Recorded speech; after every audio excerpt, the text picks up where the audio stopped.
सब हमने एक चैप्टर पढ़ा था सर, कौन सा चैप्टर पढ़ा था? हमने चैप्टर पढ़ा था कॉस्ट ऑफ कैपिटल। कौन सा चैप्टर पढ़ा था सब? Cost of capital. अब जब हमने कॉस्ट ऑफ कैपिटल पढ़ा था तो कॉस्ट ऑफ कैपिटल वाले चैप्टर में हमने क्या किया था सब? पैसा कहां से लें, पैसा कहां से लें? तो आंसर आया था सर मार्केट से लें। अब बात यही थी सब, मार्केट से पैसा ले लिया, अच्छी बात है, लेकिन मार्केट में कहां से लें? तो इक्विटी शेयर से ले लो, अच्छी बात है। प्रेफरेंस से ले लो, बहुत अच्छी बात है। आपकी डिवेंचर से ले लो, बहुत अच्छी बात है। तो सब सबसे मांग मांग कर मैंने कितने रुपए इकट्ठे कर लिए? 10 करोड़ रुपए इकट्ठे कर लिए। अब 10 करोड़ रुपए इकट्ठे तो कर लिए, लेकिन अब नया क्वेश्चन आता है सर 10 करोड़ रुपए का करोगे क्या? तो आंसर आएगा सर 10 करोड़ रुपए का हम क्या करेंगे साहब? बिजनेस करेंगे, धंधा करेंगे। अब बिजनेस में क्या करेंगे? बिजनेस में मुझे मशीन खरीदनी पड़ेगी, मुझे वर्किंग कैपिटल चाहिएगी। अगर मुझे मान लो बिजनेस करना है और उसमें जो बिजनेस में जो फिक्स्ड असेट्स आएंगी वो 10 करोड़ रुपए की आएंगी, तो क्या मैं मार्केट से केवल 10 करोड़ उठाऊंगा? नहीं साहब, मेरे को बिजनेस करने के लिए रॉ मटेरियल चाहिए, रॉ मटेरियल के अलावा फिनिश गुड्स चाहिए, फिनिश गुड्स के अलावा मुझे उधार में बेचने के लिए पैसे चाहिए, एम्प्लॉय को पेमेंट करने के लिए थोड़ा बहुत कैश भी चाहिए। तो मतलब बिजनेस करने के लिए मुझे दो चीजों में पैसा इन्वेस्टमेंट करना पड़ेगा, एक फिक्स एसेट्स में, एक वर्किंग कैपिटल में। अब फिक्स एसेट्स में पैसा इन्वेस्ट करें कि नहीं करें, उसके लिए भी डालमिया जी एक चैप्टर पढ़ चुका हूं। कौन सा वाला? कैपिटल बजटिंग वाला चैप्टर डिस्कस कर चुका हूं। कैपिटल बजटिंग मुझे बताता है कि साहब मुझे इस प्रोजेक्ट में इन्वेस्टमेंट करना चाहिए कि नहीं करना चाहिए, और उसके अलावा मुझे क्या चाहिए? वर्किंग कैपिटल चाहिए। इस चैप्टर में हम क्या पढ़ेंगे साहब? मुझे कितनी वर्किंग कैपिटल चाहिए। समझ में आया डालमिया जी हम क्या पढ़ने वाले चैप्टर के अंदर? Yes sir. भाई वर्किंग कैपिटल चाहिए, वर्किंग कैपिटल के बिना बिजनेस नहीं हो सकता, धंधा नहीं हो सकता। तुम्हारी दुकान में मेरी गारंटी है, अगर तुम स्टॉक नहीं रखो, तुम कस्टमर को बोलो भाई साहब चीनी खरीदना है 2 किलो, रुको मैं लेके आता हूँ, आप 2 किलो चीनी लाकर उसको दो, अगला 5 किलो लेने आया, 5 किलो चीनी ली उसको दी, तो फिर धंधा चल लिया आपका। कितनी सुंदर बिजनेस दुकान हो आपकी, सुंदर सुंदर दुकान, बड़ी बड़ी बिल्डिंग वाली दुकान, अरे क्या काम आएगी जब उसमें माल ही पड़ा नहीं होगा, जब उसमें रॉ मटेरियल ही नहीं होगा, उसमें फिनिश गुड्स ही नहीं होगा, आपके पास उधार में बेचने के लिए पैसा ही नहीं होगा। मैं लोगों को 20 दिन की उधार देता हूँ और तू 1 दिन की उधार नहीं देता, मेरी गारंटी तेरे से कोई माल नहीं खरीदेगा। गारंटी की बात है। तो बेटा सीधी सी बात है, आपको कंपटीटर है उस हिसाब से आपको चलना पड़ेगा। तो वर्किंग कैपिटल का भी बहुत बड़ा बिजनेस रोल होता है किसी भी बिजनेस के अंदर। इस चैप्टर में हम पढ़ेंगे हमें कितनी वर्किंग कैपिटल रखनी चाहिए। सर कितनी वर्किंग कैपिटल रखनी चाहिए? तो सीधा सा आएगा, डिपेंड करता है मेरे पर। छोटी सी बात करूं एकदम आराम से, मुझे कितनी वर्किंग कैपिटल चाहिए? अच्छा वर्किंग कैपिटल का मतलब क्या होता है सर वो तो बता दो। वर्किंग कैपिटल का मतलब होता है current assets minus current liability. अच्छी बात है sir.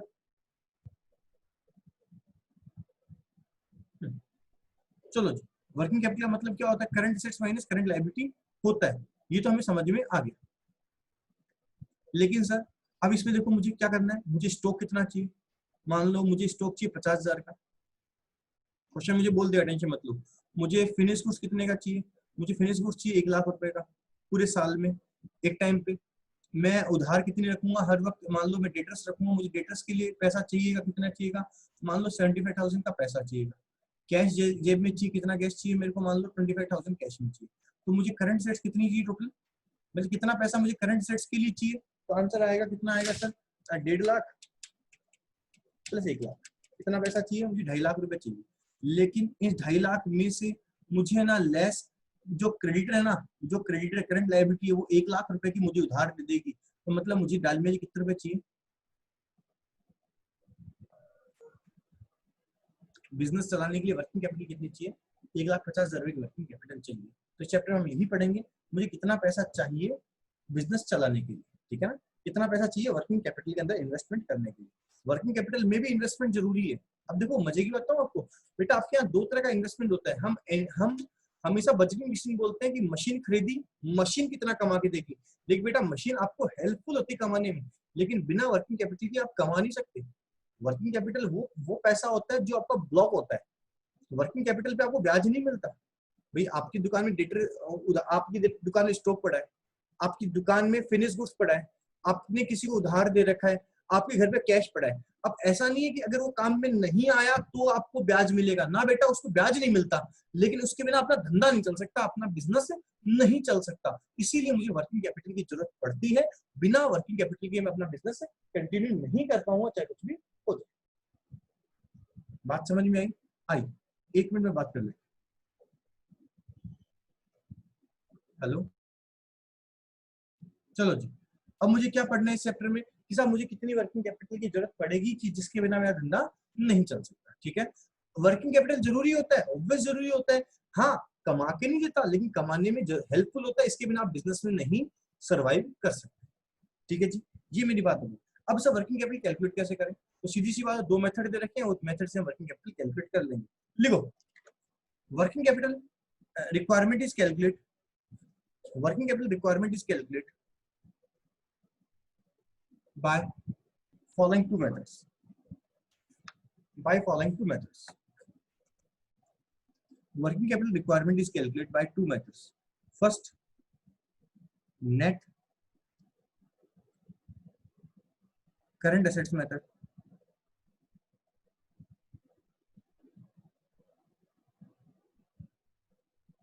Second, operating cycle method.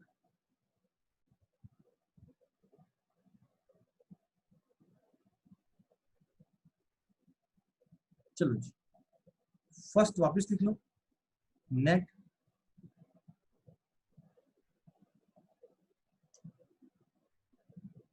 Current assets method. लिखो, in this method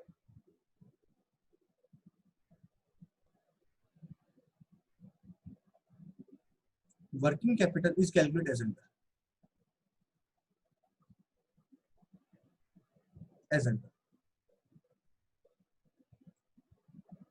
low sir, दो कॉलम बना लो सीधा सा, पर्टिकुलर अमाउंट लिखो, पहले करंट एसेट्स,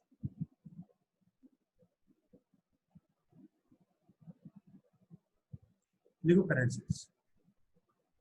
चलो जी, इसको ई डाल दो। अब मुझे क्या क्या चाहिए करंट एसेट्स के अंदर? सीधी सी बात, देखो बहुत सिंपल मेथड है, बहुत सिंपल चैप्टर है, इससे इजी चैप्टर नहीं मिलेगा आपको। आपको क्वेश्चन बोल देगा मुझे स्टॉक कितना चाहिए, इतने का चाहिए, मुझे इसके ये फिनिश गुड्स कितना चाहिए, इतना चाहिए, लिख दो एक एक चीज, खत्म बात। क्या क्या चाहिए साहब आपको? एक तो स्टॉक चाहिए, लिख दो stock of raw material, raw material लो साहब, टिक लगा दो यार एंड में ना। और क्या चाहिए आपको साहब? स्टॉक ऑफ फिनिश गुड्स,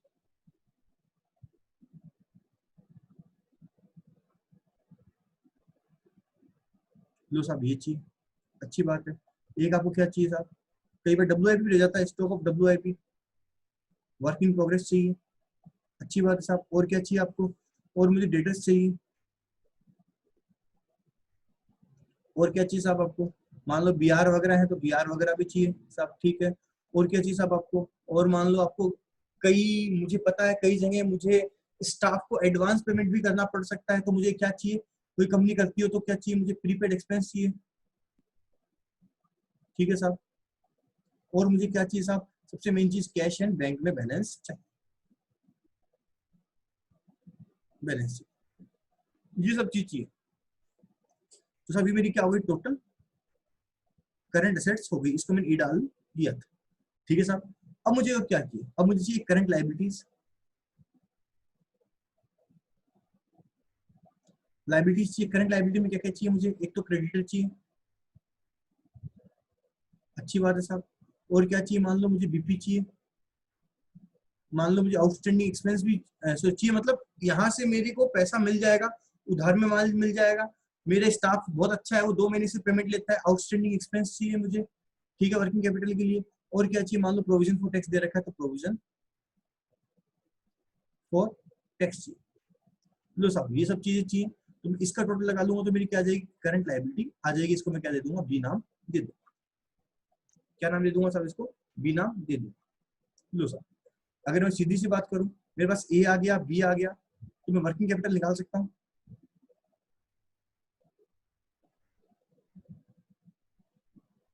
क्या निकलेगा? A माइनस B, यहाँ पर वर्किंग कैपिटल आ जाएगा। क्या आ जाएगा?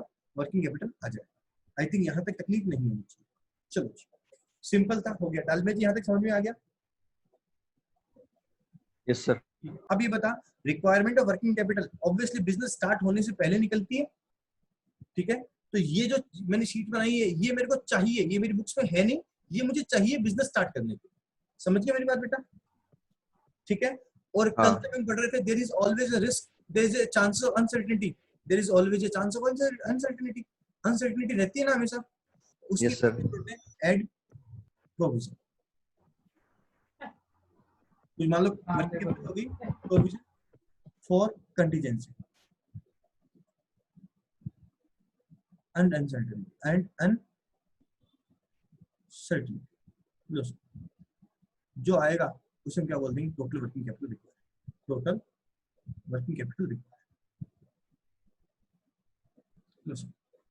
यहां तक बात समझ में आनी चाहिए।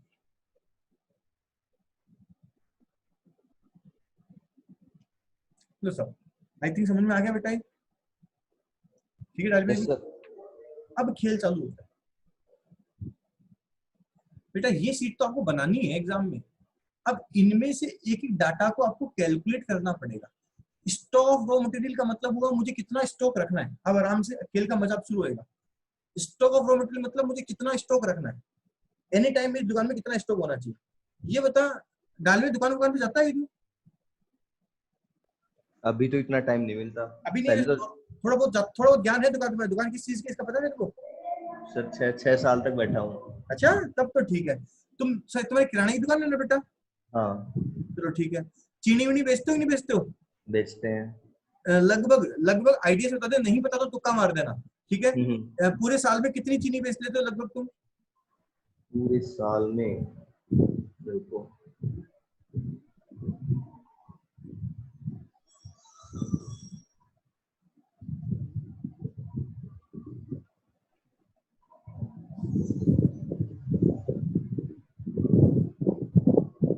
1500 क्विंटल के आसपास। 1500 क्विंटल। अब क्विंटल तो मैं 1500 किलो बोल दूंगा बेटा। अब हाँ, वो एक मेजरमेंट ले लो एक तरीके से। 1500 किलो चीनी बेच लेते हो। हाँ। आपके पास एनी टाइम स्टॉक 1500 किलो चीनी का बड़ा रहता है क्या? एनी टाइम तो नहीं रहता। क्यों भाई? 1500 किलो बेचते हो, 1500 किलो दुकान पे चीनी चाहिए, चाहिए?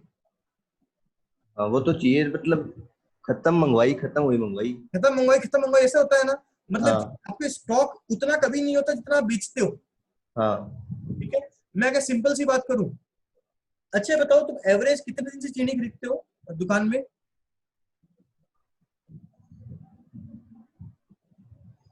15 से 20 दिन। 15 दिन में खरीदते हो। मान लो 15 दिन में खरीदते हो आप चीनी, तो आपके पास एनी टाइम कितने दिन का स्टॉक होना चाहिए आपके पास? एनी टाइम तो 15 से 20 दिन का ही होने चाहिए। ठीक है ना। तो मैं हाँ। बात करूं मेरा स्टॉक कितना होगा, ऐसे होगा कि देख, 1500 किलो 30 रुपए की 1 किलो चीनी आती है, और इंटू अगर 20 दिन का स्टॉक रखता है तो 365। हाँ। यही फॉर्मूला बनाया क्या मैंने? हाँ। पक्का? चल ठीक। हाँ। अब मैं जो बोल रहा हूँ सुनना। तुम्हारी दुकान में तो फिनिश गुड्स मिलता है, लेकिन जो दुकानें रॉ मटेरियल और फिनिश गुड्स दोनों रखती है, मतलब रॉ मटेरियल खरीदती है, उसको फिनिश गुड्स में बनाकर बेचती है, ये हम उनकी बात कर रहे हैं, कंपनी, बड़ी बड़ी कंपनियों की बात कर रहे हैं। तो कंपनी रॉ मटेरियल कितना रखेगी, फॉर्मूला लिख। अब लिख working note number 1, stock of raw material calculate कैसे होगा। लिखो stock of raw material is equal to, stock of raw material is equal to, formula देखना कितना शानदार बनेगा, तुमने खुद ने फॉर्मूला बता दिया मुझे। Stock of raw material is equal to, formula बनेगा raw material consume, raw material consume into holding period divide by 12/52/360। देख सही फॉर्मूला बनाया गया मेरा बेटा। हाँ। रॉ मटेरियल कंज्यूम तो समझ में आ गया, कितना चीनी आपने कंज्यूम किया पूरे साल में, कितना रॉ मटेरियल कंज्यूम किया, कितने दिन का रखते हो, और अगर उसको आप डेज में काउंट करो 360 से, मंथ्स में काउंट करो तो मंथ्स में, मतलब होल्डिंग पीरियड मंथ्स में तो डिवाइड बाय 12, वीक में तो 52 का भाग चल जाए, नहीं 360 का भाग। लो जी पहला फॉर्मूला हो गया। अब लिखो सेकंड कैलकुलेट करना है मुझे। लिखो second, stock of WIP. Stock of WIP calculate कैसे करेंगे, आराम से 2 कॉलम बन जाएंगे। स्टॉक ऑफ डब्ल्यूआईपी कैलकुलेट करने पर्टिकुलर अमाउंट, आराम से बेटा। हाँ, what is the meaning of WIP बेटा, डालमिया जी? ऐसा माल जो अभी पूरी तरह फिनिश गुड्स में कन्वर्ट नहीं हुआ, बना नहीं है मतलब पूरा अभी। बनना स्टार्ट हो गया, हाँ मतलब जो ना घर का ना घाट का। हाँ।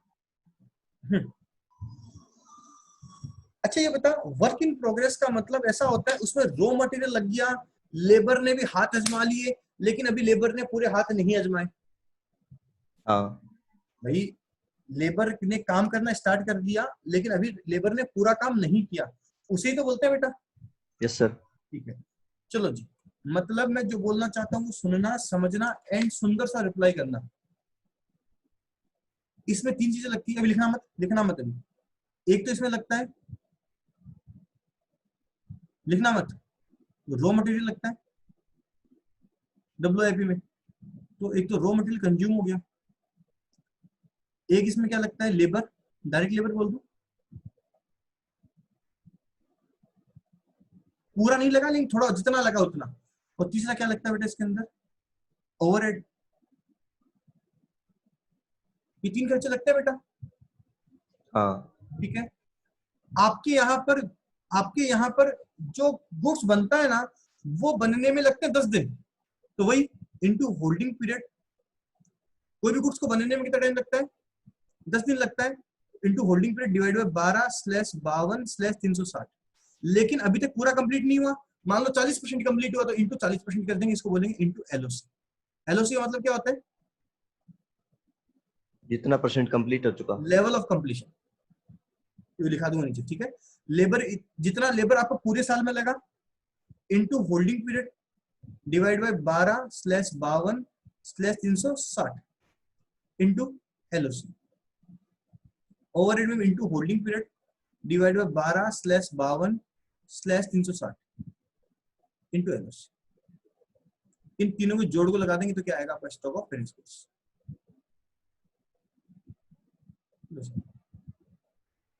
पल्ले पड़ा बेटा मैंने क्या बोला। हाँ अब तेरे सर ये चीज समझ में नहीं आई, सर आपको ये लेना था तो आपने ये फॉर्मूला क्यों नहीं बनाया, कौन सा वाला फॉर्मूला नहीं बनाया। अच्छा, इसमें बेटा होल्डिंग पीरियड सेम का सेम रहेगा कि मैं 10 दिन का वर्किंग कैपिटल रखता हूँ एंड 10 दिन का डब्ल्यूआईपी रखता हूँ, 10 दिन का डब्ल्यूआईपी रखता हूँ, 10 दिन का डब्ल्यूआईपी रखता हूँ। तो सर आपने ये फॉर्मूला क्यों नहीं बनाया, ये भी तो बना सकते थे, raw material consume plus direct labour plus overhead into holding period divide by 12/52/360 into LOC. ये फॉर्मूला भी तो बन सकता था बेटा। तो इन सभी का कंप्लीशन अलग अलग होता है ना। एग्जैक्ट क्या पता रॉ मटेरियल 100% कंप्लीट आ गया, वेरी गुड। क्या पता मटेरियल अभी 20% ही लगा है, लेबर ने अभी खाली 20% ही काम किया है, ओवरहेड अभी कम ही लगा है, ऐसा पॉसिबल है। तो जो भी लगा है वो सबके सब आ जाए। ठीक है जी, ठीक है, यहां तक कोई तकलीफ नहीं होनी चाहिए। नोट नंबर 1, ये लिखना है, हाँ बेटा, ये नोट डाउन करना है। हाँ सॉरी नोट डाउन कर लो, सॉरी सॉरी सॉरी।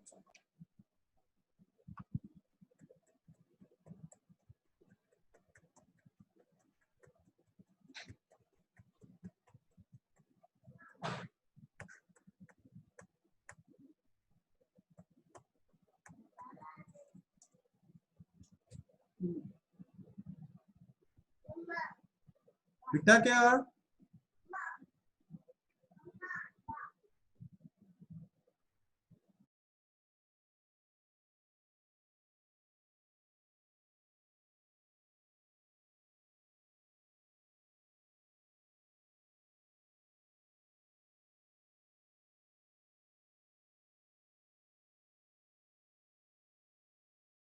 लिख लिया डालमिया जी, Yes, बाकी है, लिख लिया। लिख लिया। Note number 1, only factory overhead are considered. लिखो note number 1, only factory overhead are considered while calculation of stock of WIP. While calculation of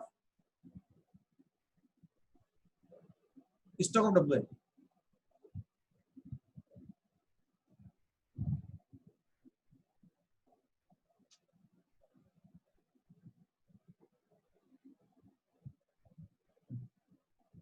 अब डालने जी मैं बताऊं क्यों बोला, हमारे यहाँ ओवरहेड 3 जगह लगता है। हम ये जब कॉस्टिंग पढ़ेंगे ना स्टार्टिंग से, तो समझ में आएगा आपको।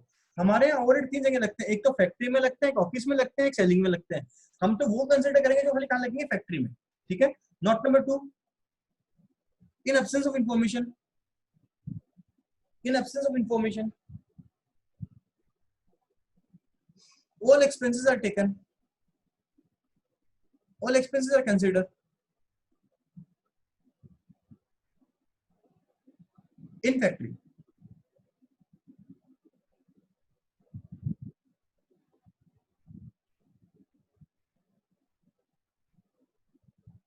in factory, ठीक है. Not number 3.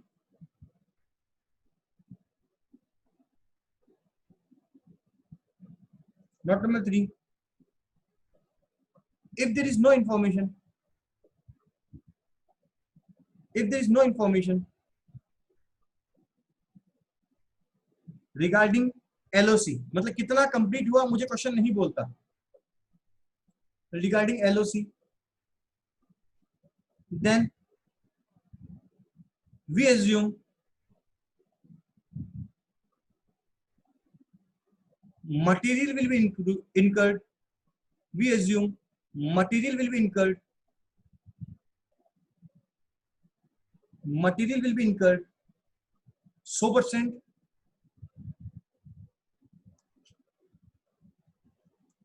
And labor and overhead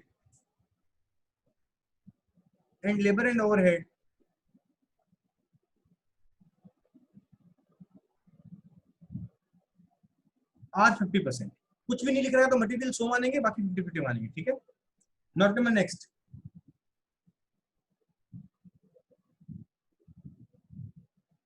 If question is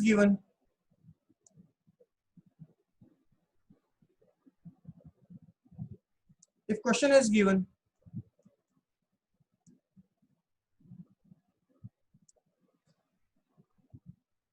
material issue, if question is given that material issue at the starting of the production process,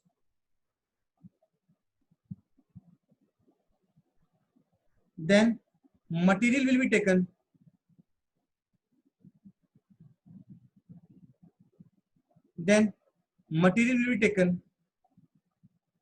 तो बता, ये बोल दिया पूरा मटेरियल स्टार्टिंग में इश्यू कर दिया, तो मटेरियल को कितना माने डाल में जी? Material 100%. Material will be taken 100%. And labour and overhead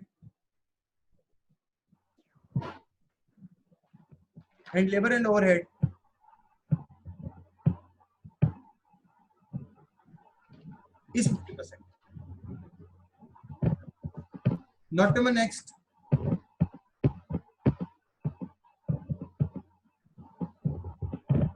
If question is given that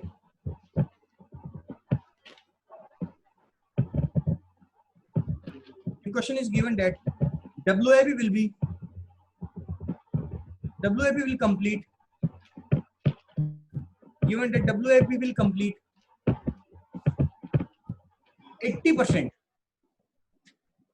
in, underline करना, in all aspect, complete 80% in all aspect, then material, labor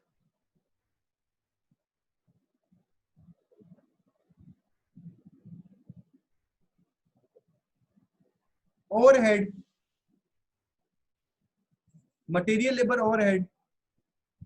will be taken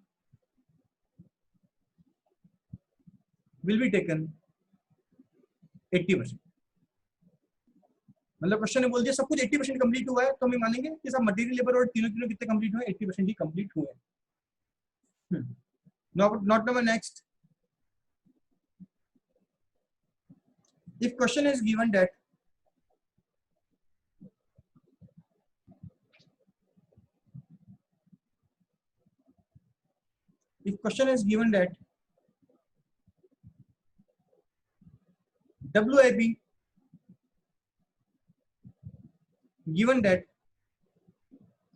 WIP complete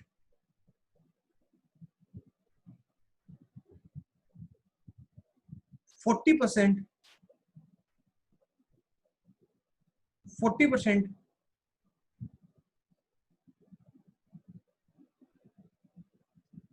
40% in respect of conversion cost.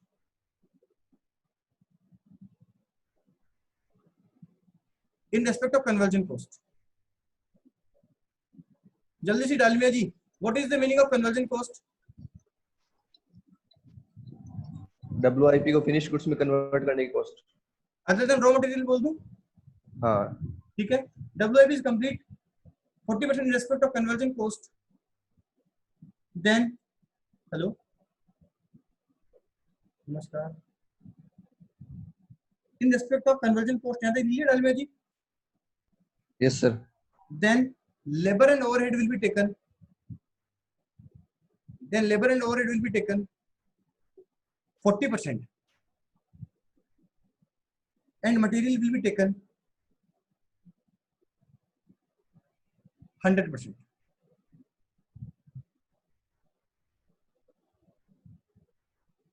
ठीक है जी। अब conversion cost का मतलब क्या था वो भी लिख ले। लिखो note number next, conversion cost is equal to, conversion cost is equal to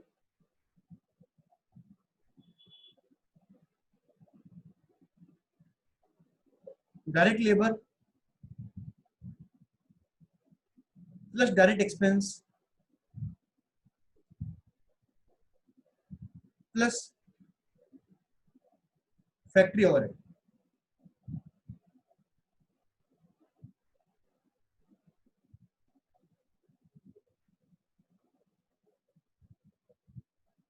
low जी, ये बात भी कंप्लीट हो। चलो जी, हाँ जी, डालमिया जी 2 चीज सीख ली मैंने। हाँ अब अगला नंबर किसका है? Stock of finish goods. ये बता, फिनिश गुड्स 100% कंप्लीट होते हैं क्या? हाँ। और फिनिश गुड्स को बनाने के लिए कौन कौन से खर्चे लगते हैं बेटा? वो सेलिंग एंड ओवरहेड एक्सपेंस भी ऐड हो जाएंगे उसमें ना, फिनिश गुड्स को बनाने में वो सारे खर्चे ये लगेंगे। सेम ही लगेंगे बेटा खर्चे तो। हाँ लेकिन बस ये कितने हो जाएंगे? पूरे 100%। 100% हो जाएंगे। तो इसको मैं लिखना चाहूँ तो ऐसे लिख सकता हूँ बेटा, COGS into holding period divide by 12/52/360। बोल सकता हूँ बेटा? Yes sir. लिखो, और एक दूसरा फॉर्मूला और लिख लो, और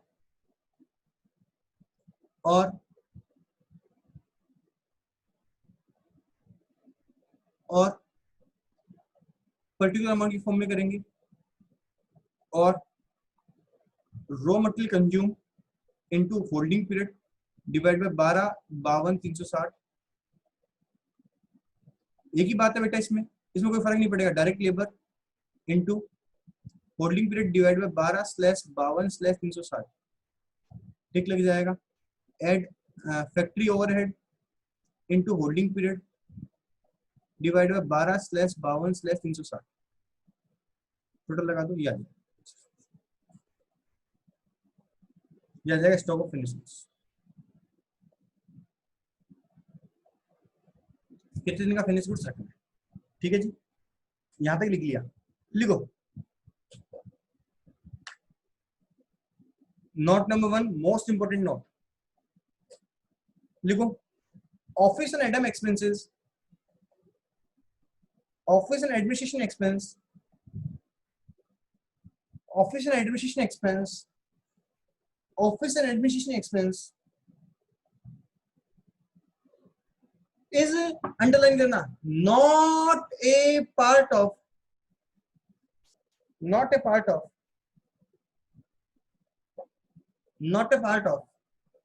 COGS। पोस्टिंग में इसको पार्ट मानते हैं हम, नहीं मानेंगे, नहीं मानेंगे, नहीं मानेंगे। Not a part of COGS, ठीक है। However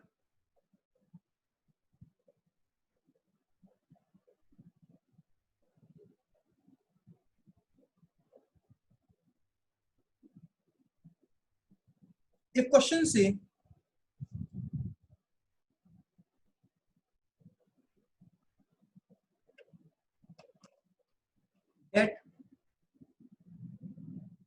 office and ADM expenses are included.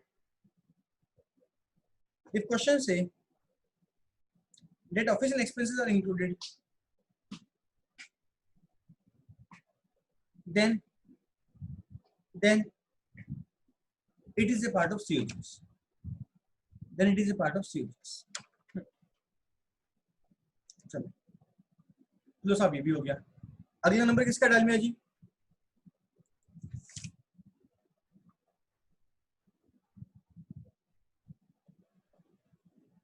Debtor. Debtor, लिखो डेटर।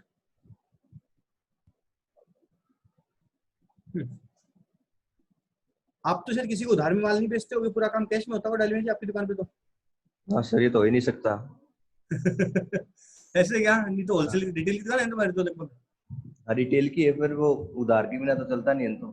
अच्छा ऐसा है क्या? हाँ। तो कोई ऐसा एक बंदा बता जिसको तुम उधार में माल बेचते हो। एक बंदा। कोई भी नाम बोल दो यार। रोहितास। रोहितास, ये सही नाम निकलते हैं एक्चुअली। इसको पूरे साल में कितने रुपए का माल बेचते हो लगभग तुम?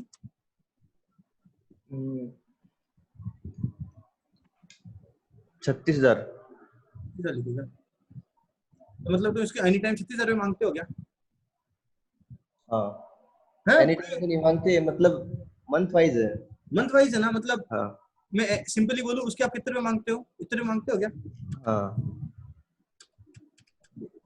अगर तुम दुकान बैठते हो तो आधी चीजें वैसे समझ आ जाती है बेटा। 3,000 तो मांगते हो क्यों? कि वो एक महीना पूरा होते 3,000 रुपए आपको दे जाएगा। हाँ। फिर वापस माल ले जाने लग जाएगा, महीना पूरा आएगा वापस 3,000 दे जाएगा। तो एनी टाइम कितने रुपए मांगोगे? 3,000 रुपए मांगोगे, ठीक है ना? अच्छा, इसमें आप बोलोगे सर एक महीना जीरो हो जाएगा, तो हम evenly through out the year मांगते हैं, रोज वो माल खरीद ले जाता है, ठीक है ना? थोड़ा सा मतलब तेरा फॉर्मूला क्या हुआ बेटा, ये बता मेरे को। डेटर जो है अपना टोटल पूरे साल का, मतलब टोटल सेल नालायक। हाँ, टोटल सेल। लिखना मत ये फॉर्मूला।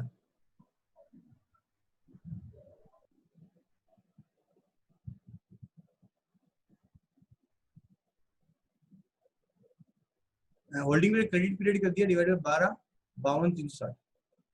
सही बेटा फॉर्मूला? Yes sir. ठीक है, लिख लो first, when we calculate on the sales value. लिखो first, when we calculate on the sales value, formula हो जाएगा नेट क्रेडिट सेल्स। नेट मतलब सेल्स रिटर्न माइनस करके, net credit sales into holding period या into credit period divided by 12, 52,360।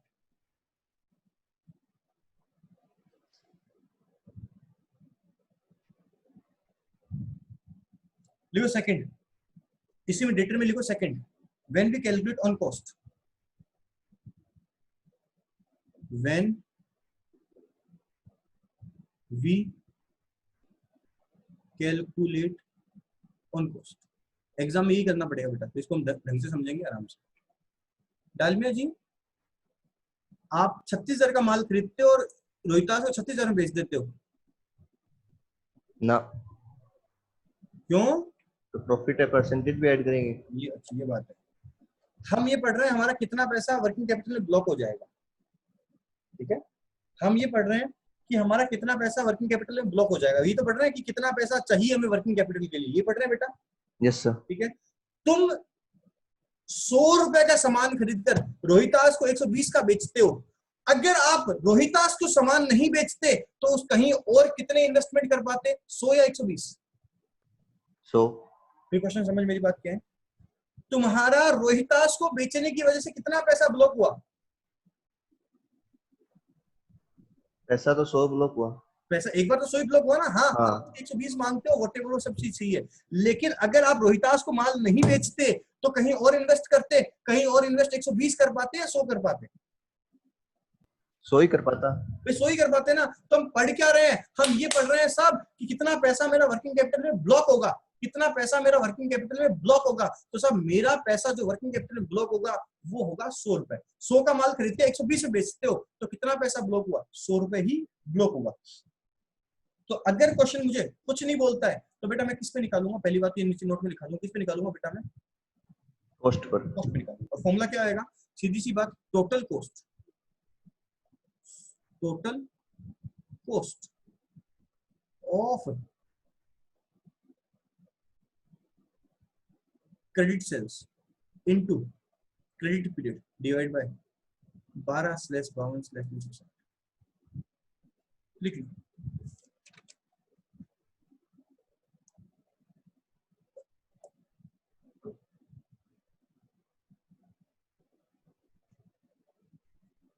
लिखो here total cost include, here total cost include, लिखो here total cost include,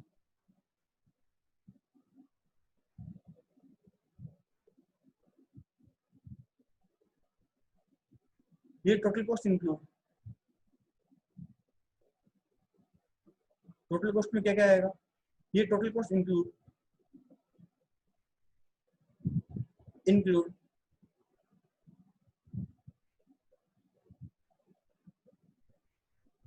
raw material, direct labour, factory overhead, office overhead, selling overhead etcetera. मतलब बेटा ये डाल में कौन से खर्चे इंक्लूड हो गए, बोलूं सारे के सारे? हाँ ठीक है जी, चलो जी, ये भी हो गया मुबारक को। अगला क्या नाम है, बीआर। बीआर क्वेश्चन मुझे दे देगा। अगला प्रीपेड एक्सपेंस लिखो, prepaid expense is equal to,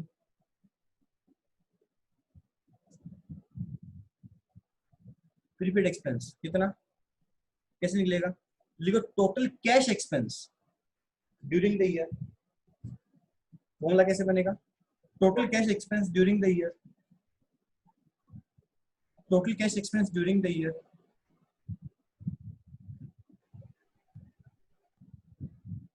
total cash expense during the year into holding period या into credit period divide by 12/360, divide by 12/360। चलो बेटा, दो तरह के खर्चे लगते हैं फैक्ट्री में, एक तो नॉन कैश, एक कैश। नॉन कैश एक्सपेंस का नाम बताएगा था बेटा, डेप्रिसिएशन। बस डेप्रिसिएशन। डेप्रिसिएशन कभी आउटस्टैंडिंग का प्रीपेड हो सकता है क्या, ना, लेकिन नोट लिख ले, depreciation is never be, depreciation is never be prepaid और आउटस्टैंडिंग।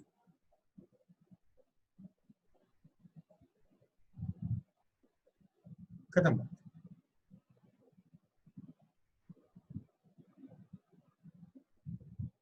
लो साहब, कैश का बैलेंस आपको एग्जाम में मिल जाएगा, मतलब क्वेश्चन में मिल जाएगा, दिक्कत नहीं है। अगला लिखो क्रेडिट, अगला लिखो credit,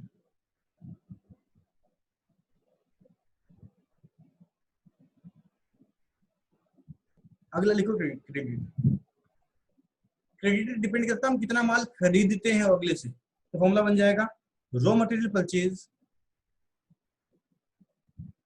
raw material purchase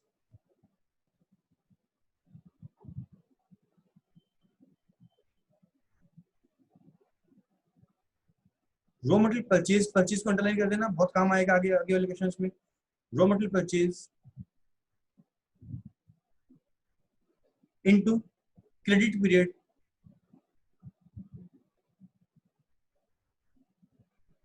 divide by 12/360।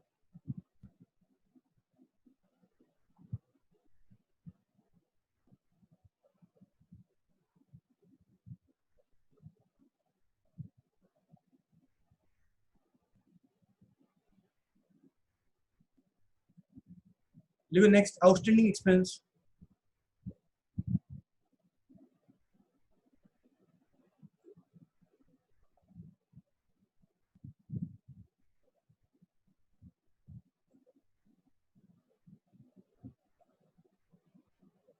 मतलब total expense incurred, total cash expense incurred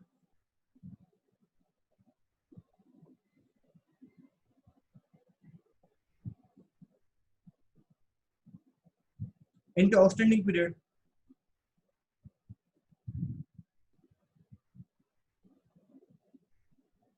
into outstanding period divide by 12/360। लो साहब, मेरे हिसाब से डालमिया जी एक बार हमारा थ्योरी वाला पार्ट पूरा हो गया। अब ये देख तो ले, इतनी बड़ी मेहनत करी तो इसका कुछ फल मिलेगा नहीं मिलेगा, कुछ एग्जाम में आते ही नहीं आते इसके क्वेश्चंस, कैसे क्या लेवल के क्वेश्चंस आते हैं। आओ साहब,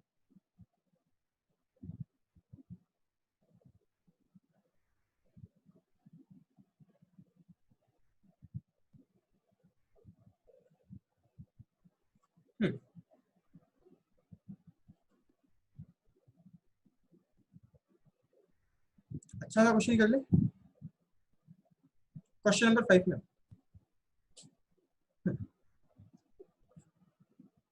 इसमें आओ सर, क्वेश्चन नंबर 5 में आगे साहब क्वेश्चन पढ़ते हैं। नोट्स निकाल लो डालमिया जी जल्दी से। निकाल लिए सर। अब निकाल लो, क्वेश्चन नंबर 5 निकाल लो। XYZ company limited is a pipe manufacturing company. Its production cycle indicate that material are introduced at the beginning of production cycle. इसका मतलब कोई भी काम होता है उसमें मटेरियल स्टार्टिंग में इंट्रोड्यूस कर देता है। तो जब मैं WIP निकालूंगा तो फिर मटेरियल कितना लूंगा बेटा? 100%। Wages and overhead accrue evenly throughout the year. Period of cycle wages are paid in the next month following the month in accrual, मतलब एक महीने का आउटस्टैंडिंग रहता है बेटा वेजेस, ठीक है। And but WIP include full units of raw material, बोल भी दिया इसने, use in the beginning of the production process and 50% of wages. LOC कितनी है? वेजेस ओवरहेड की 50% है, is supposed to be conversion cost. Detail of production process and the components of working capital are as follows. Production 12 lakh units का हुआ, duration production cycle 1 month है, raw material inventory held 1 month है, finish goods inventory 2 महीने की रहती है, credit allowed by creditors 1 महीने की, credit given but to debtor 2 महीने की, कॉस्ट प्राइस पर यूनिट 60 रुपए है, डायरेक्ट वेजेस 10 रुपए है, ओवरहेड 20 रुपए है, सेलिंग प्राइस 100 रुपए। You are equal to calculate the amount of working capital required. Simple सा क्वेश्चन है, बहुत सिंपल क्वेश्चन है। तो पहले तो वो एक काम करे बेटा, डालमिया हमें वही सब कुछ कैलकुलेट करना है जो हमने अभी लिखा है, लेकिन पहले मैं ये स्टेटमेंट बना लूं ताकि मेरे मौज हो जाए सर कौन सा स्टेटमेंट दिया हुआ है स्टेटमेंट, बस अमाउंट की जगह छोड़ दो बाकी बना लो, क्योंकि अमाउंट तो मैं भरता रहूंगा। लिखो statement of requirement of working capital, लिखो statement of requirement of working capital.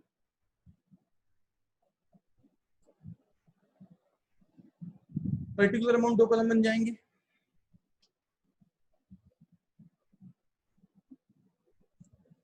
इसमें लिखो पहले करंट एसेट्स, लिखो पहले करंट एसेट्स, इसमें लिख दो नाम स्टॉक ऑफ रॉ मटेरियल, लिख दो स्टॉक ऑफ रॉ मटेरियल, जगह खाली छोड़ दो, फिर लिखो स्टॉक ऑफ WIP,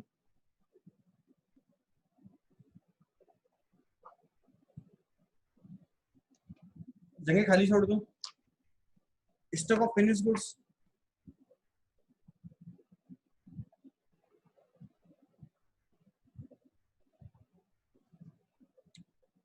जगह खाली छोड़ दो, डेटर, जगह खाली छोड़ दो, BR है नहीं, इस क्वेश्चन में प्रीपेड भी नहीं है, प्रीपेड भी नहीं है, जगह खाली छोड़ दो, मतलब लिखो ही मत, लिखो अगला कैश बैलेंस,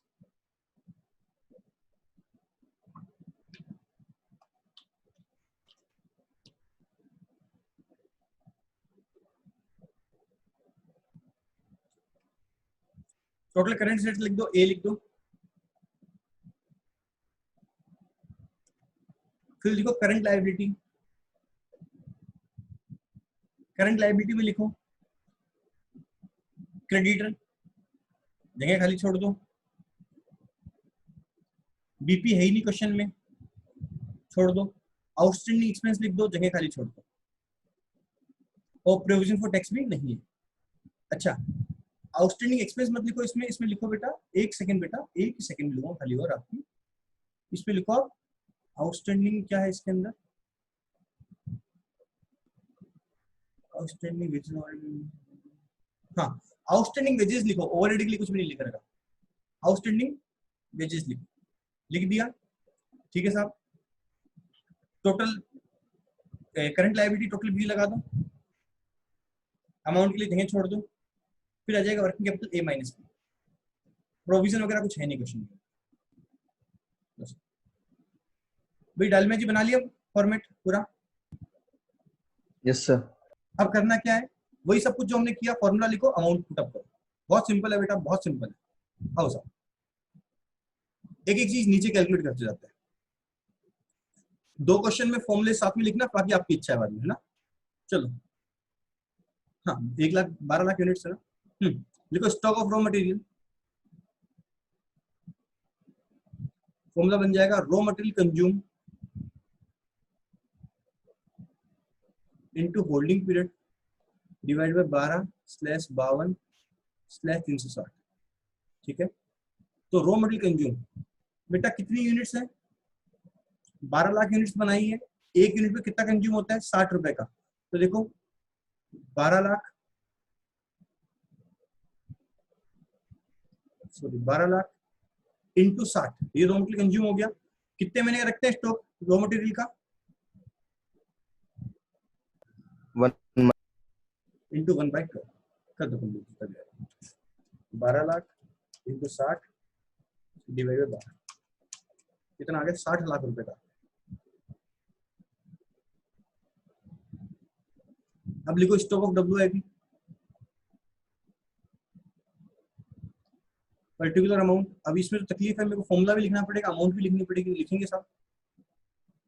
लिखो पार्ट ऑफ रॉ मटेरियल, मैं लिखू जैसे लिख लो, part of raw material, raw material का हिस्सा कितना आएगा, तो वही 12 लाख इंटू 60। कितने महीने का WIP रखता हूं, देख मैं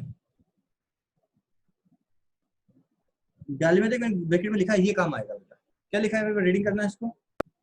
ड्यूरेशन ऑफ प्रोडक्शन साइकिल 1 मतलब मंथ। एक कितने टाइम में बनता है, 1 महीने में। तो 12 लाख इंटू 60 इंटू 1/12। LOC कितनी है इसकी, 100%। 100%। ठीक है, दूसरा आ गया पार्ट ऑफ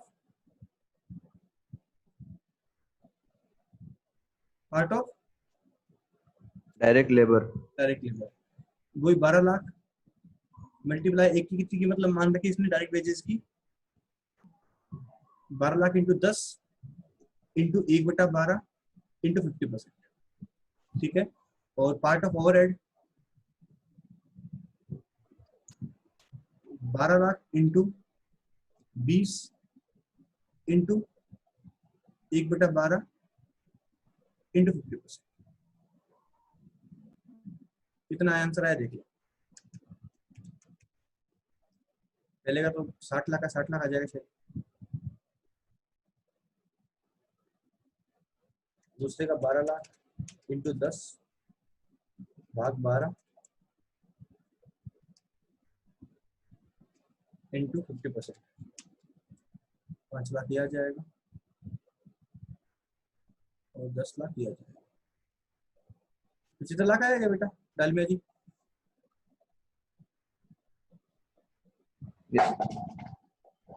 हाँ जी, यस सर। यस ठीक है। अब तीसरा क्या निकालना है, स्टॉक ऑफ फिनिश गुड्स। देखो stock of finish goods, formula क्या होता है वहां पर, COGS into holding period divide bye 12/360। ठीक है, COGS मतलब कोस्ट। COGS में 3 खर्चे होते हैं, डायरेक्ट मटेरियल, डायरेक्ट लेबर और फैक्ट्री ओवरहेड। तो इसमें खर्चे कौन कौन से लगे हुए हैं देख, raw material, wages and overhead, 3 ही खर्चे लगे हुए हैं। किलो ले लूं तो मैं लिख दूंगा 12 लाख इंटू 90, ये 90 समझ में आना चाहिए Dalmia. 60 plus 10 plus 20, 60 plus 10 plus 20 into holding period कितना है बेटा इसका, देख फिनिश गुड्स कितने महीने रखना है हमें, 2 मंथ। इंटू 2 बेटा 12। सिंपल है, इससे इजी चैप्टर क्या होगा, समझ नहीं आता मेरे। कर दो complete, 12 lakh into 90 into 2/12,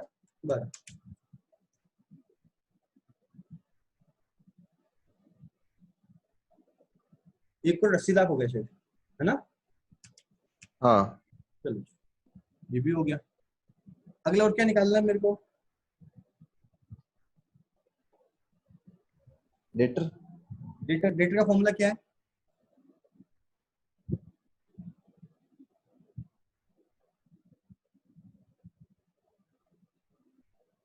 data का फॉर्मूला क्या था बेटा, नेट क्रेडिट सेल्स इनटू हाँ, सीपी। ये वाला फॉर्मूला नहीं लगाएंगे, कुछ भी नहीं बोले तो कौन सा फॉर्मूला लगाएंगे? वो कॉस्ट वाला, फॉर्मूला क्या था?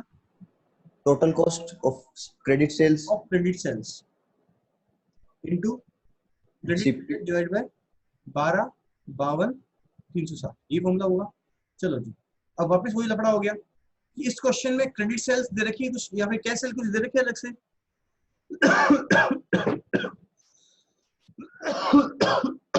नहीं, तो पूरी को हम क्या मान ले? क्रेडिट। ठीक है, टोटल कॉस्ट कितनी लगी हुई इस क्वेश्चन में?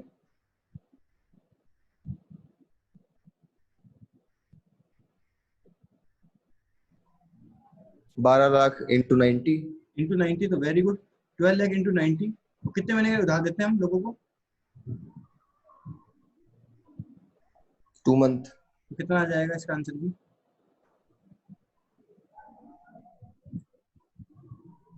18 लाख आंसर आ जाएगा। लो जी, ये हो 1 गया, करोड़ 80 लाख। 1 करोड़ 80 लाख आ जाएगा, 180 लाख। चलो जी, आगे चलते हैं आगे। हम्म, हम्म। अब अगला नंबर किसका है? क्रेडिटर का। क्रेडिटर का फॉर्मूला क्या होता था बेटा? Raw material purchased into credit period divided bye 12/360। चलो, अब इसमें रॉ मटेरियल परचेज दे रखा है क्या बेटा?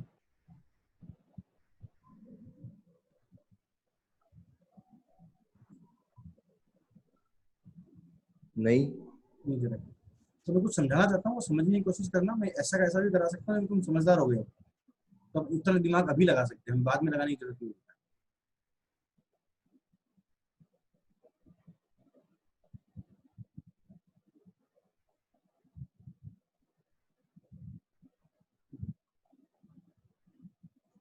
एक फॉर्मूला हमने बचपन में पढ़ा होगा, opening stock plus purchase minus closing stock,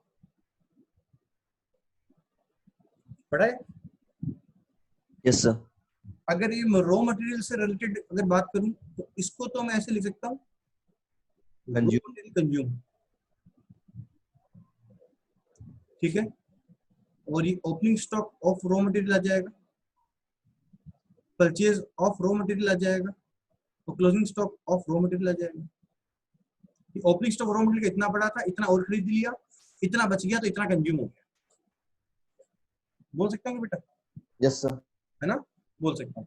तो अब मेरे को मासूमियत से रिप्लाई करना, मैं जो बोल रहा हूँ।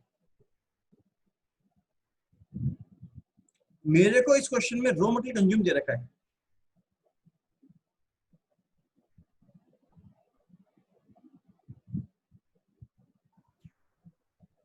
देख, दे रखा है क्या? हाँ। कहाँ दे रखा है? हमने स्टार्टिंग में फॉर्मूले में लगाया था, ठीक है। तेरे को ये निकालना है। हाँ। इस क्वेश्चन में तेरे को opening stock of raw material, closing stock of raw material दे रखा है क्या?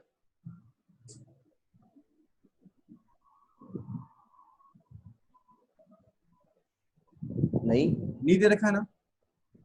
इस क्वेश्चन में हम एक चीज एज्यूम करेंगे कि opening stock is equal to closing stock. मैं कुछ भी नहीं दे रखा तो ये मानेंगे कि ओपनिंग स्टॉक क्लोजिंग स्टॉक की 0-0 मान लो या बराबर मान लो, ठीक है। तो जो भी नई दुकान होगी, सॉरी जो भी एग्जिस्टिंग दुकान होगी, उस केस में क्या मानेंगे कि हमारा ओपनिंग स्टॉक और क्लोजिंग स्टॉक बराबर है। और अगर ओपनिंग स्टॉक क्लोजिंग स्टॉक बराबर है तो रॉ मटेरियल परचेज भी किसके बराबर हो गया बेटा? रॉ मटेरियल कंज्यूम की। समझ में आया मैंने क्या बोला? हाँ। फिर बता मैंने क्या बोला?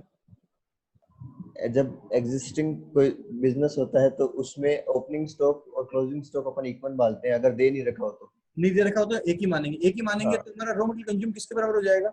रॉ मटेरियल परचेज्ड के। बराबर हो जाएगा। तो हम सीधा करें, हमारा फॉर्मूला क्या बनेगा देखिए इसमें, 12 लाख इंटू 60 इंटू कितने महीने की उधार मिलती है हमने को? एक महीने की, इंटू एक बेटा। कंप्लीट करते बेटा।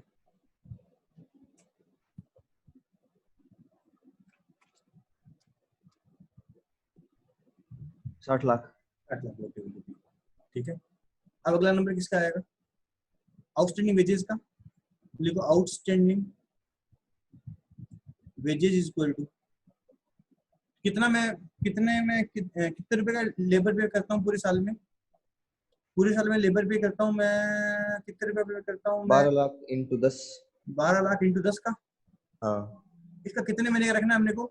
आउटस्टैंडिंग वेजेस देख जा, एक एक 1 महीने का मंथ। कहाँ देना? एक महीने का wages are paid in the next month, एक महीने का रखना है ना। हाँ, तो एक बेटा हमारा कितना है, मतलब 12 लाख इंटू एक बेटा हमारा कितना आ गया? 10 लाख आ गया। समझिए बेटा,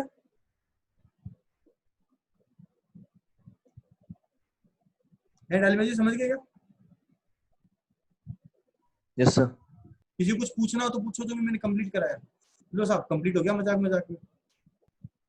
ये जो टेबल आपने स्टार्टिंग में छोटी सी ना जगह, उसको फिलअप कर दो पूरी को और वर्किंग कैपिटल निकाल दो। जल्दी से सारे सारे मुझे नोट में बता दो कि आपकी वर्किंग कैपिटल कितनी आई है। चेक में जल्दी से बता दो कितनी वर्किंग कैपिटल आई है ताकि आगे चले। चलो क्वेश्चन नंबर 7 अभी अभी अभी के अभी आप करोगे।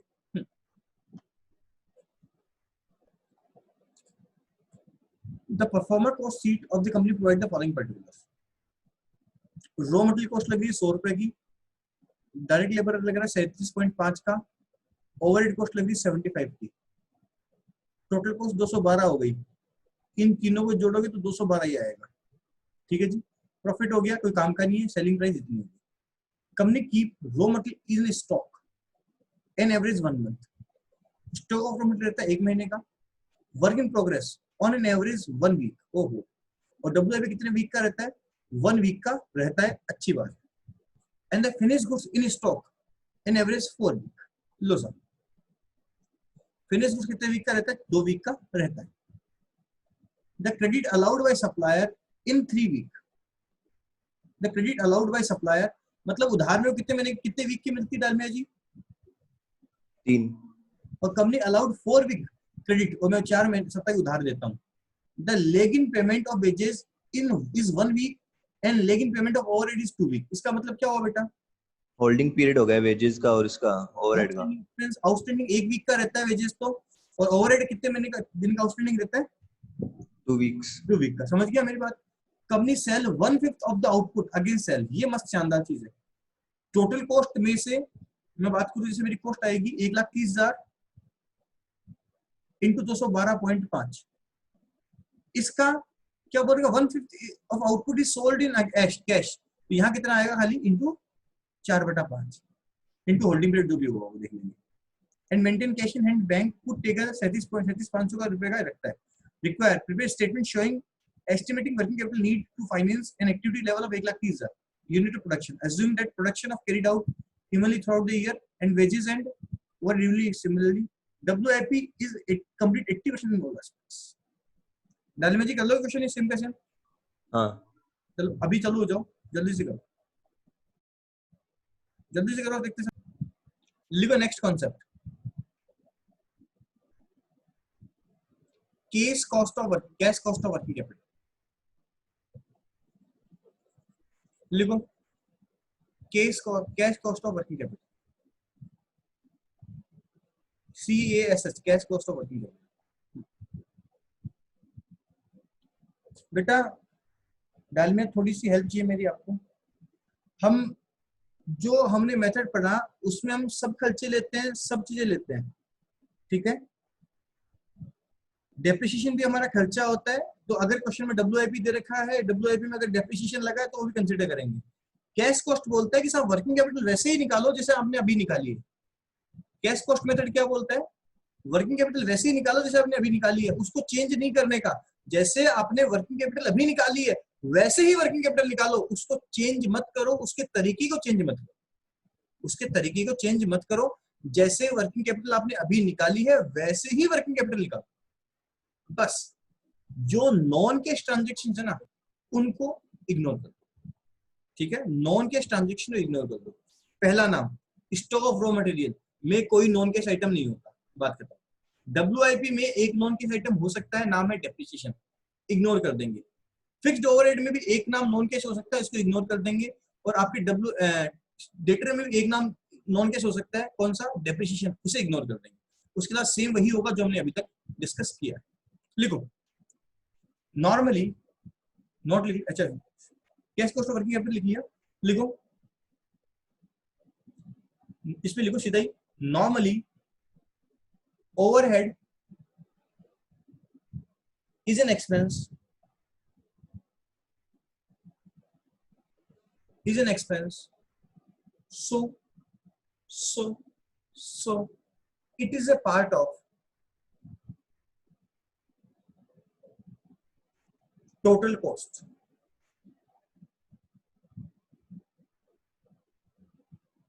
and it is included, and it is included, and it is included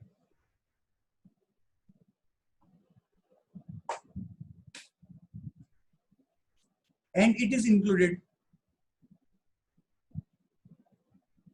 in working capital, कायदे की बात है, ओवरहेड का पार्ट होता है, comma finish goods, comma calculation of data.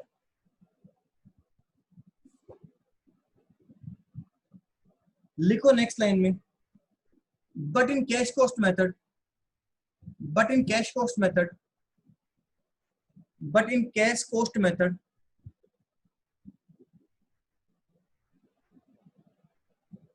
depreciation is not considered,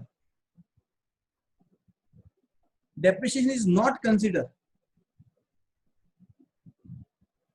while calculation of total cost, sorry, while calculation of WIP, finished goods and data, while calculation of WIP, finished goods and data।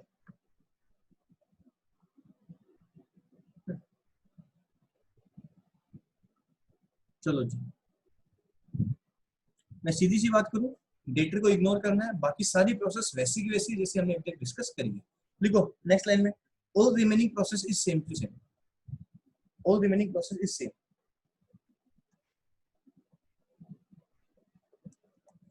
हाँ जी, डालमिया जी जो method मैंने अभी किया वो total cost basis method था। Total cost मतलब कि जिसमें मैं सारे खर्चे कंसीडर करता था, ठीक है। कैश कॉस्ट में क्या फर्क आया बेटा डालमिया जी?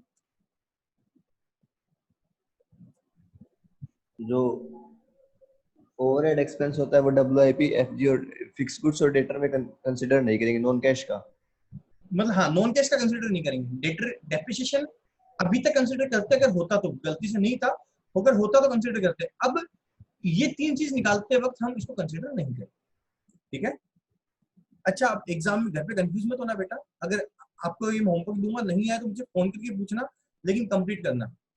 जब मैं आउटस्टैंडिंग एक्सपेंस निकालता हूँ ना, तो कोई सा भी मेथड हो, डेप्रिसिएशन का भी आउटस्टैंडिंग होता ही नहीं है।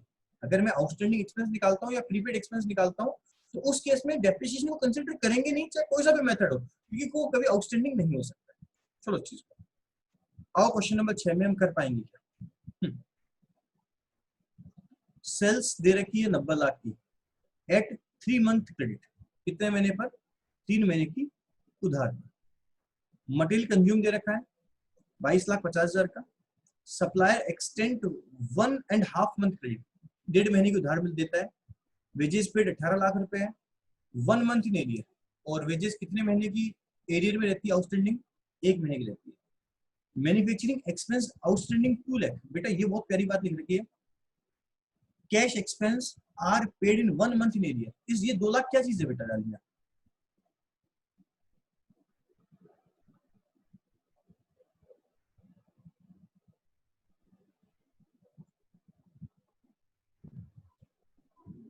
आउटस्टैंडिंग एक्सपेंस मैन्युफैक्चरिंग ये के। खुद आउटस्टैंडिंग एक्सपेंस है, मतलब जो हम निकालते हैं ना, हाँ ये वो है। हाँ, आराम से पढ़, क्या लिख रहा है? Manufacturing outstanding expense outstanding at the end of the year, मतलब ये हमारा एक्चुअल में है, ये हमारा एक्चुअल में है कि इतना खर्चा हमारा आउटस्टैंडिंग है, तो ये हमारा आंसर हो गया। तो इसको मुझे कैलकुलेट करने की जरूरत नहीं है। Total expense, total Adam expense of the year 60,000 है। Cash expense are paid in 1 month in arrear, अच्छी बात है। Sales promotion expense paid quarterly in advance, okay, ये प्रीपेड हो गया।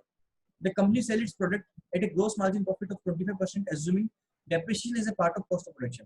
ये बोल रहा है कि depreciation cost of part of production का पार्ट होता है, होने दो, मुझे तो सारे खर्चे दे दिए तो ये लाइन मेरे कोई काम ही नहीं आएगी। It keep 2 month stock of finish goods, 1 month stock as inventory, it keep balance 2.5 lakh रुपए, assume 5% सेफ्टी मार्जिन है, work out the working capital requirement of the company on cash cost basis, ignore, हे भगवान thank you, ignore WIP इस question में है ही। Simple सा है, वो टेबल बनाते रहना, मैं आंसर करवा रहा हूँ, जल्दी जल्दी कर लो मेरा फिल्टर इस क्वेश्चन। हाँ लिखो स्टॉक ऑफ रॉ मटेरियल, अब सीधा कर लेना चीज, आपने उस क्वेश्चन ढंग से कर लिया तो ठीक है। रॉ मटेरियल कंज्यूम होता है मेरे 22,50,000 का, तो 22,50,000 का कितने महीने का उधार रखते हैं बेटा अपन, कितने महीने का स्टॉक रखते हैं अपन?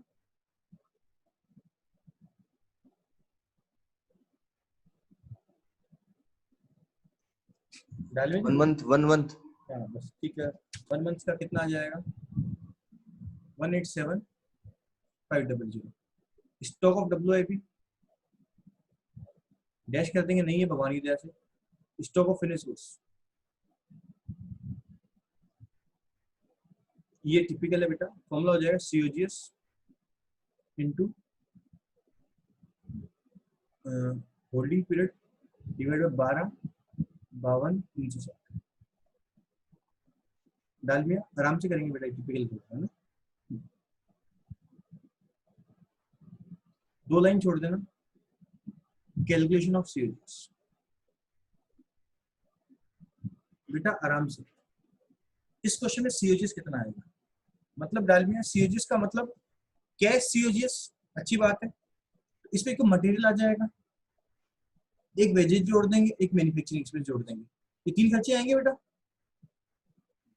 हाँ एटम नहीं आएगा ना,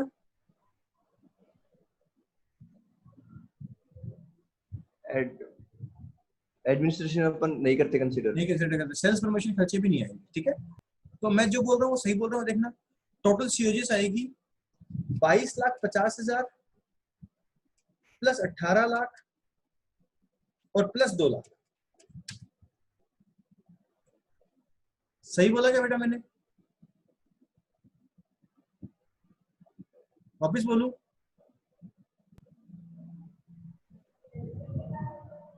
तो इसमें जीपी परसेंटेज 25% दे रखा है। तो बेटा जीपी परसेंटेज सेल्स में से तो जीपी घटा दे, हाँ हाँ, या फिर इस तरीके से कर ले, खर्चों को जोड़ ले। अगर जीपी घटाएगा तो फिर तेरे को डेप्रिसिएशन निकाल के बहुत मेहनत करनी पड़ेगी, सीधा करना। ये सही है, ये सही है, मुझे ये बता दिए सही है क्या या कुछ और आना चाहिए?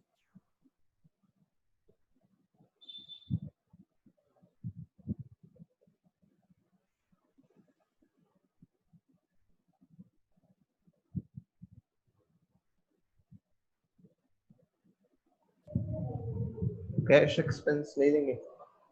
ये आएंगे 2 लाख आएगा, कुछ और आएगा यहाँ पर?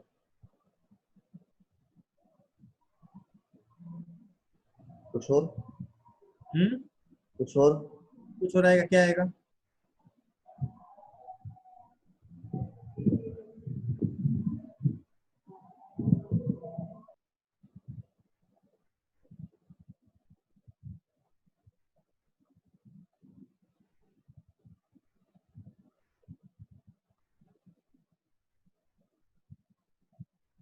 समझ में आया? तो इसका कैसे आएगा? नहीं है। डालमिया रिप्लाई अगेन, ये बता, ये 22,50,000 जो रॉ मटेरियल कंज्यूम हुआ, ये पूरे साल का है कि कब का है? पूरे साल का। ठीक है, ये 18 लाख रुपए खर्चा कब का है? पूरे साल का। ये 2 लाख रुपए खर्चा कब का है?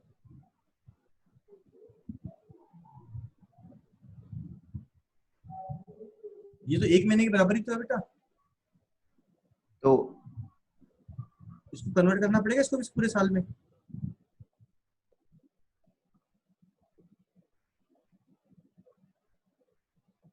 नहीं समझ आया अभी?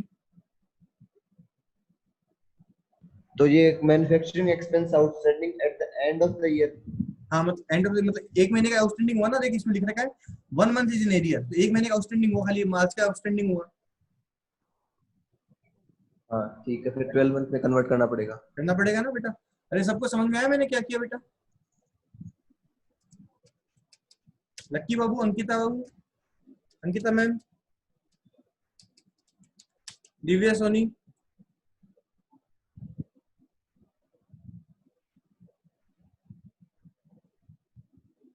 64,50,000 आ जाएगा।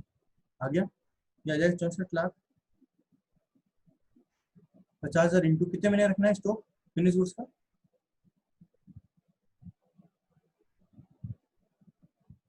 2 महीने रखना है, इंटू 2 मंथ। इंटू 2 बेटा, 64,50,000 इंटू 2 बेटा 10,75,000। आ गया साहब? Yes sir. सीओजीएस भी निकाल देना बेटा।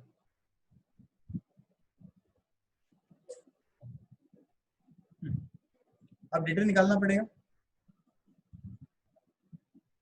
लिखो डेटा फॉर्मूला होगा, या फॉर्मूला थोड़ा चेंज है, टोटल कैश कॉस्ट आ जाएगा यहाँ, total cash cost into credit period divide by 12/52/360। अब टोटल को कैश कॉस्ट निकालनी पड़ेगी, 2 लाइन छोड़ दो बेटा। मैं सीओजीएस निकाल चुका हूँ डालमिया जी। Yes sir. इसमें और खर्चे जोड़ दूं बचे हुए? हाँ भाई मैं ये तो निकाल चुका सीओजीएस, तो वो तो सेम की सेम रहेगी। Plus manufacturing expense, manufacturing expense कितने, oh sorry admin expense, sorry total Adam expense कितने, 60,000 के। और total selling and distribution expense, sales promotion expense 12 lakh रुपए के।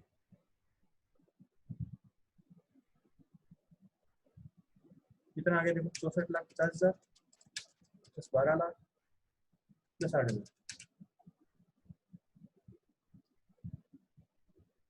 17,10,000, 17,10,000 इंटू कितने महीने की उधार देता हूँ, 3 महीने की, इंटू 3 बेटा 12। कितना आंसर है देखिए, कौन में आएगा चेक नहीं आ रहा, मौजूद 192752।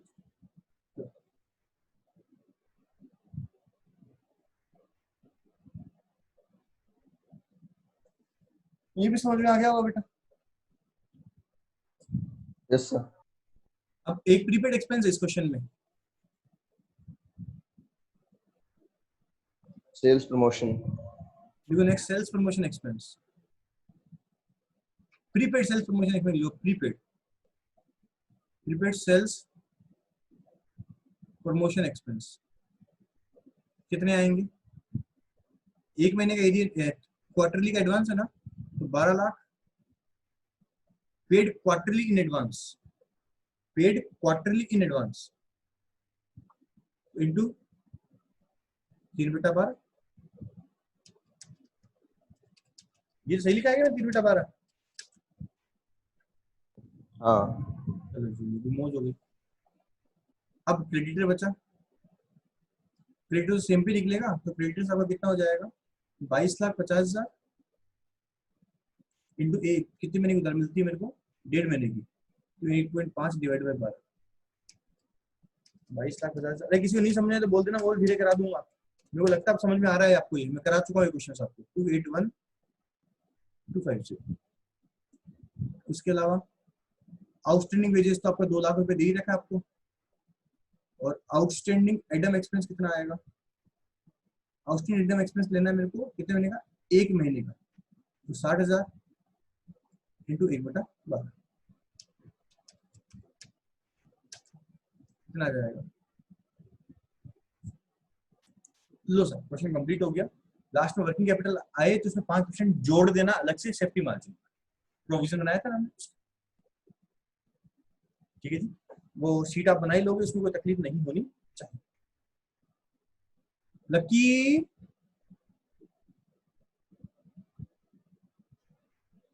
हाँ सर। समझ गया? सर ये मत करो। ये जो क्वेश्चन है इसके पीडीएफ आंसर हो जाए तो कंप्लीट करके भेजेगा ग्रुप के अंदर, ठीक है ना? ठीक है बेटा? ठीक है। हाँ, एक का होमवर्क है, 3 का होमवर्क है।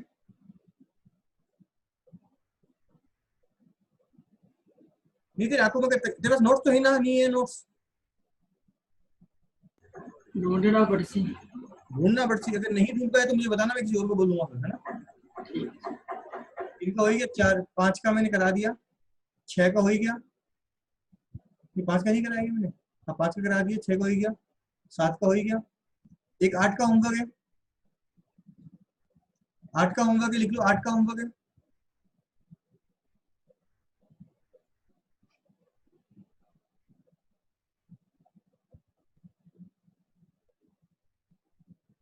दस का होमवर्क है।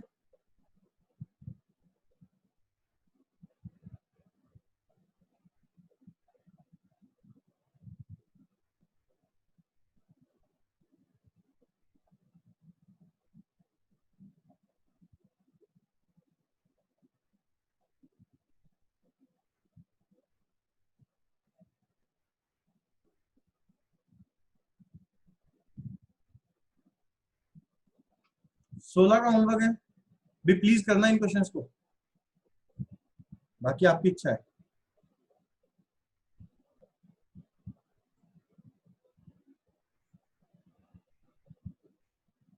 बस इतने से क्वेश्चन दे रहा हूँ, लेकिन प्लीज इनको कर लेना, ठीक है ना? टाटा, बाय बाय, कल मिलते हैं सेम टाइम पे। कल बड़ी शानदार चीज करेंगे अपन, पक्की बात, अगर ये कर लाए तो क्वेश्चंस, और करके लाना, तभी कल की चीज समझ में आएगी आपको। Bye bye, good night.